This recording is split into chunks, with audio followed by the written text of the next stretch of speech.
ఒకప్పుడు రామాయణంలో ఇక్ష్వాకు వంశంలో ఆపద సంభవించింది. తల్లి మరణించింది, పిల్లవాడు జన్మించాడు.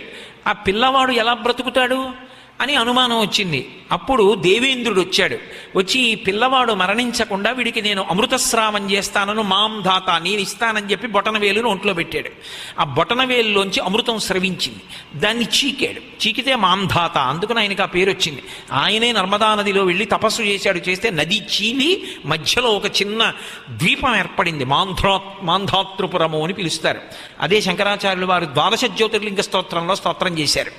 మహానుభావుడు మాంధాత అని పిలవబడ్డాడు. ఆ రాజు ఇంద్రుడి యొక్క బొటనవేలు నోట్లో పెడితే అయినటువంటి అమృతాన్ని తాగాడు. కాబట్టి మిగిలిన వాళ్ళు అడిగారు, ఈ పిల్లవాడి కంటే నువ్వు నీ బొటనవేలు నోట్లో పెట్టి అమృతాన్ని వదిలిపెట్టావు, కానీ మా పిల్లలకి ఎలా అంటే ఇంద్రుడు వరం ఇచ్చాడు, చంటితనంలో మీ పిల్లలు కూడా వాళ్ళ చేతి బొటనవేలే నోట్లో పెట్టుకుంటారు, వాళ్ళకి అమృతస్రావం అవుతుంది.